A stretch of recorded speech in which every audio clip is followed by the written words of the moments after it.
was a cold, unforgiving night in March when I got the call. Kitty Genovese, a 28-year-old bar manager with a heart of gold and a smile that could light up even the darkest of alleys, had been brutally murdered outside her apartment building in Kew Gardens. The cops were saying that 38 people had watched it happen and done nothing, like a bunch of mannequins in a department store window. They wanted my help to find at least one witness willing to spill the beans. But 38 witnesses, and none spoke up? It just didn't add up, and a mystery like that is what I'm all about. My name's not important.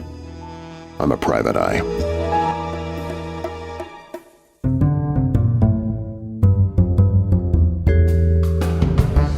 I grabbed my fedora and trench coat and headed out into a city where secrets hide in every shadow and corner.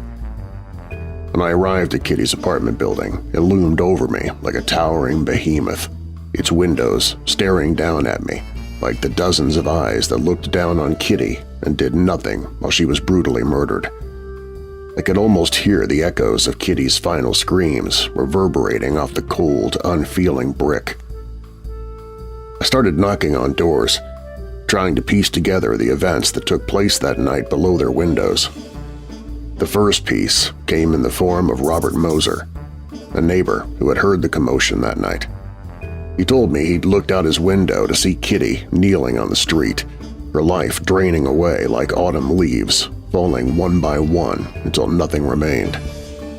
Standing over her was a man, a figure cloaked in shadow like the Grim Reaper himself.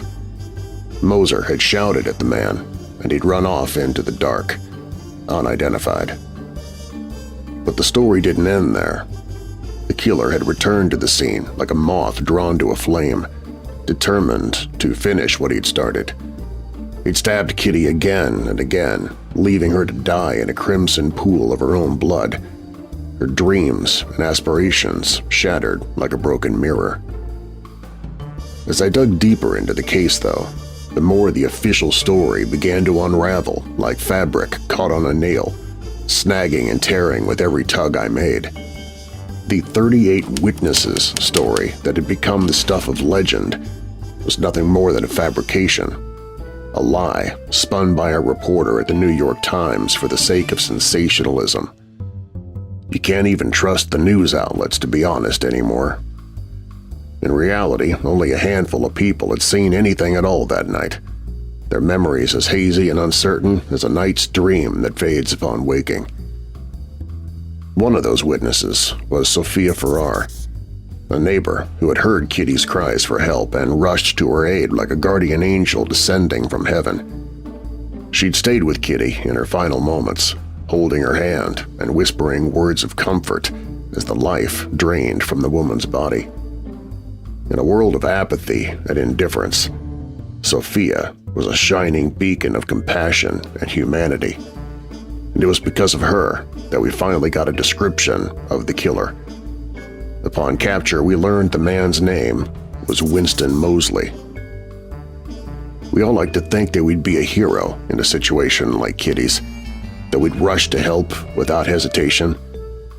But the truth is, most of us are just bystanders, watching from the sidelines as life happens around us, too afraid or too indifferent to get involved.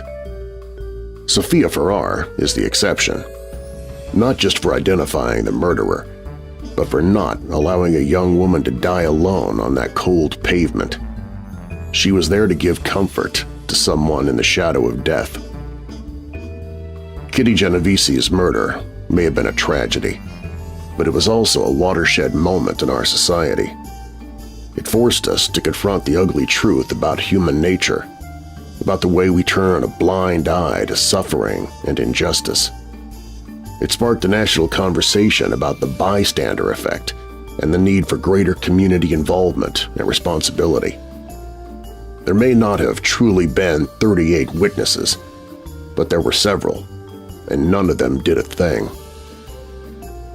In the end, maybe that's the only justice Kitty will ever get. Not the arrest of her killer or the punishment he faced, but the legacy she left behind. a legacy of awareness, of compassion, of the realization that we're all connected in this great tapestry of life, and that we have a duty to look out for one another, even in the face of fear and adversity. As I walked away from Kew Gardens that night, I hoped Kitty was looking down over me somehow, her soul resting easier knowing we found justice for her.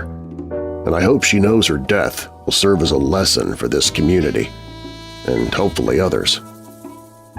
And as I was walking, I made a silent vow to her, a promise that I would never forget her story, that I would carry it with me and share it with others, as I'm doing right now with you. Because in the end, that's all we can do. We can bear witness to the pain and suffering of others and speak up about it. We can offer a helping hand or a word of comfort when it's needed most, and be the light in the darkness like Sophia was. And maybe, if we can all remember the case of Kitty Genovese, maybe we can make the world a little brighter, a little bit better, and a little more compassionate, one act at a time.